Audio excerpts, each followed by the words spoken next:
অনেকেই আছেন যারা নিজের ব্যবসা শুরু করতে চান কিন্তু পারছেন না। কারণটা খুব সোজা, চাকরি ছাড়ার ঝুঁকিটা নেওয়া সম্ভব হচ্ছে না। আর্থিক দায়দায়িত্বের কারণে চাকরি ছাড়াটা প্রায় অসম্ভব মনে হয়। যদি এই পরিস্থিতিটার সাথে নিজের মিল খুঁজে পাওয়া যায়, তাহলে এই বিশ্লেষণটি আপনার জন্য। এটা কিন্তু খুব কমন একটা সমস্যা, তাই না? একদিকে চাকরির গণ্ডি আর অন্যদিকে নিজের ব্যবসা দাঁড় করানোর স্বপ্ন। এই দোটানার মধ্যে অনেকে আটকে যান। তবে এখান থেকে বেরোনোরও কিন্তু পথ আছে। তো চলুন আগে চাকরি আর ব্যবসার আসল পার্থক্যটা একটু বুঝে নেওয়া যাক। দেখুন, চাকরি কি করে? আমাদের একটা নিরাপত্তা দেয়, মাস গেলে প্রয়োজনগুলো মিটিয়ে দেয়, কিন্তু একটা লেভেলের পর গ্রোথ কিন্তু বেশ সীমিত। আর অন্যদিকে ব্যবসা, এখানে রিস্ক অনেক, কিন্তু ঠিকমতো ক্লিক করে গেলে রিওয়ার্ডও অনেক। মানে ব্যবসায় যেমন সব হারানোর ভয় থাকে, তেমনই ঠিকঠাক করতে পারলে কিন্তু সাফল্যের আকাশ ছোঁয়া যায়। আসল কথাটা হলো, বড় সম্পদ কিন্তু ব্যবসা করেই তৈরি হয়। আজকে আমরা এই বিষয়গুলোই এক এক করে দেখব। চাকরি থেকে নিজের ব্যবসায় যাওয়ার পুরো রোড ম্যাপটা যাতে একদম পরিষ্কার হয়ে যায়, সেই চেষ্টাই করব। তাহলে পয়েন্টটা একদম পরিষ্কার, তাই না? চাকরি আমাদের প্রয়োজন মেটায়, আর ব্যবসা আমাদের সম্পদ তৈরির সুযোগ করে দেয়। আর ঠিক এই কারণেই এত রিস্ক জেনেও মানুষ ব্যবসার দিকে ঝুঁকতে চায়। আচ্ছা, যে কোনো স্টেপ নেওয়ার আগে সবচেয়ে জরুরি প্রথম কাজটা কি? সেটা হলো নিজের বর্তমান চাকরির লিগ্যাল দিকগুলো ভালো করে দেখে নেওয়া। মানে চাকরি করতে করতে ব্যবসা করাটা আইনত ঠিক হবে কিনা সেটা আগে জানা দরকার। চাকরির যে কন্ট্রাক্ট পেপারটা আছে সেটা খুব মন দিয়ে পড়তে হবে। দেখতে হবে অন্য কোনো কাজ করা নিয়ে কোনো নিষেধ আছে কিনা। ধরুন কেউ একটা সফটওয়্যার কোম্পানিতে কাজ করে, এখন সে যদি কোম্পানির ডেটা ব্যবহার করে একই রকম আরেকটা সফটওয়্যার বানায়, সেটা তো একদমই ইল্লিগাল। কিন্তু ধরুন সে অ্যাফিলিয়েট মার্কেটিং করছে, যার সাথে তার চাকরির সরাসরি কোনো সম্পর্ক নেই, সেক্ষেত্রে কিন্তু সমস্যা হওয়ার কথা নয়।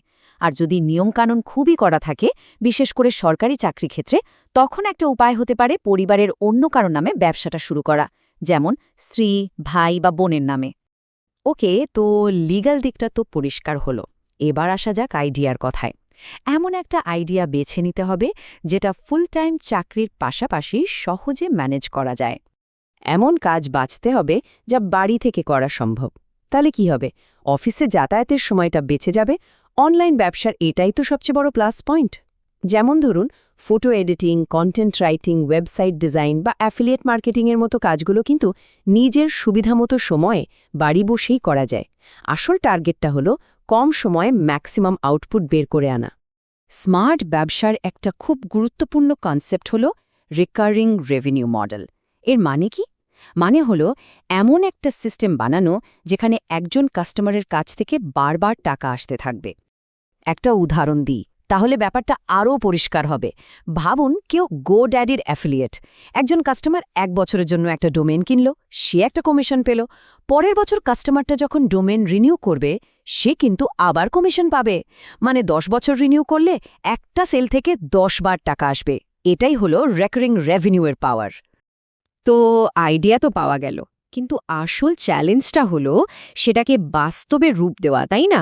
আর এর জন্য লাগবে দুটো জিনিস, একটা পারফেক্ট প্ল্যানিং আর প্রচণ্ড ডিসিপ্লিন। ব্যবসা শুরু করার পুরো কাজটাকে ছোট ছোট ভাগে ভাগ করে নিতে হবে। যেমন একটা 6 মাসের প্ল্যান বানানো যেতে পারে। প্রথম কয়েক সপ্তাহ রাখা হলো শুধু রিসার্চ আর প্ল্যানিংয়ের জন্য। 3 নম্বর মাসে গিয়ে ওয়েবসাইট আর কন্টেন্ট রেডি করা হলো।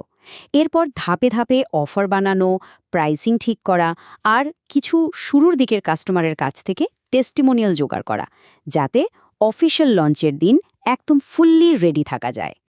যেহেতু হাতে সময় খুব কম, তাই সিস্টেম্যাটিক টাইম ব্লকিং নামে একটা টেকনিক ফলো করা যেতে পারে। এটা কি জিনিস? খুব সিম্পল। প্রতিদিন একটা নির্দিষ্ট সময়, ধরুন 2 ঘন্টা, শুধু ব্যবসার কাজের জন্য লক করে রাখতে হবে এবং ওই সময়ে আর কিচ্ছু করা যাবে না। ফোন সাইলেন্ট, নোটিফিকেশন অফ, সব কিছু থেকে দূরে থাকতে হবে। ফোকাসটা থাকবে শুধু সেই কাজগুলোতে যা ব্যবসাকে এগিয়ে নিয়ে যাবে। আচ্ছা, এবার এমন কিছু কমন ভুল নিয়ে কথা বলা যাক, যেগুলো চাকরির পাশাপাশি ব্যবসা করতে গিয়ে অনেকেই করে ফেলেন। এই ভুলগুলো যদি এড়িয়ে চলা যায়, তাহলে সফল হওয়ার চান্স কিন্তু অনেক বেড়ে যাবে। প্রথম আর সবচেয়ে বড় ভুলটা হলো তাড়াতাড়ি বড়লোক হওয়ার ফাঁদে পা দেয়া। একটা কথা মাথায় গেঁথে নিতে হবে, ব্যবসা তৈরি করতে সময় লাগে, ধৈর্য লাগে আর প্রচুর পরিশ্রম লাগে। রাতারাতি ম্যাজিকের মতো কিছুই হয় না। অনেকেই ভাবেন চাকরির পাশাপাশি শেয়ার মার্কেটে ট্রেডিং করে বুঝি সহজেই টাকা কামানো যায়। কিন্তু স্ট্যাটিস্টিক্স কি বলছে জানেন? ৫৫% মানুষই এখানে টাকা লস করে। তাই এই ধরনের কুইক মানি মেকিং স্কিম থেকে সবসময় দূরে থাকতে হবে, কারণ এগুলোর বেশিরভাগই স্ক্যাম হয়। আর একটা খুব বড় ভুল ধারণা হলো ব্যবসা শুরু করতে নাকি কোনো টাকাই লাগে না। এটা একদমই সত্যি না। প্রত্যেকটা ব্যবসার জন্যই কম বেশি ইনভেস্টমেন্টের দরকার হয়।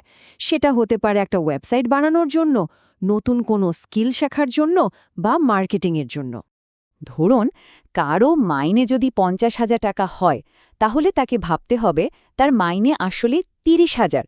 বাকি ২০,০০০ টাকা প্রতি মাসে নিজের ব্যবসা ইনভেস্ট করতে হবে। এই ইনভেস্টমেন্ট ছাড়া ব্যবসাকে দাঁড় করানো কিন্তু অলমোস্ট ইম্পসিবল। এবং সবশেষে সেই $1,000,000 কোয়েশ্চেন, চাকরিটা ছাড়ব কখন? দেখুন, হুট করে চাকরি ছেড়ে দেওয়াটা কিন্তু একটা বিশাল বড় ভুল হতে পারে। এর জন্য একটা প্রপার স্ট্র্যাটেজি দরকার। চাকরি ছাড়ার জন্য এই ৩টা স্টেপ ফলো করা উচিত। ১. ব্যবসা থেকে একটা কনসিস্টেন্ট ইনকাম আসা শুরু হতে হবে। ২. হাতে অন্তত ৬ থেকে ১২ মাস চলার মতো একটা ইমার্জেন্সি ফান্ড থাকতে হবে। এই দুটো শর্ত যখন পূরণ হবে, শুধু তখনই চাকরি ছাড়ার কথা ভাবা যেতে পারে। শুরুতেই এটা ভাবার কোনো কারণ নেই যে ব্যবসার ইনকাম প্রথম মাসেই স্যালারির সমান হয়ে যাবে। ধরুন কারো স্যালারি ৫০,০০০ টাকা, তার ব্যবসা থেকে যদি মাসে এক্সট্রা ২০,০০০ টাকাও আসতে শুরু করে, সেটাই কিন্তু একটা দারুণ শুরু। আয়টা ধীরে ধীরেই বাড়বে। তাহলে শেষ করার আগে একটা প্রশ্ন ভাবা যাক। যদি প্রতিদিন হাতে এক্সট্রা দুটো সময় থাকত, তাহলে কোনো একটা স্কিল শেখার পেছনে সেই সময়টা দেওয়া হতো, যেটা ভবিষ্যতের ব্যবসার ভিত তৈরি করে দিতে পারে। এই উত্তরটা খুঁজে বের করতে হবে আর আজ থেকেই কাজে লেগে পড়তে হবে।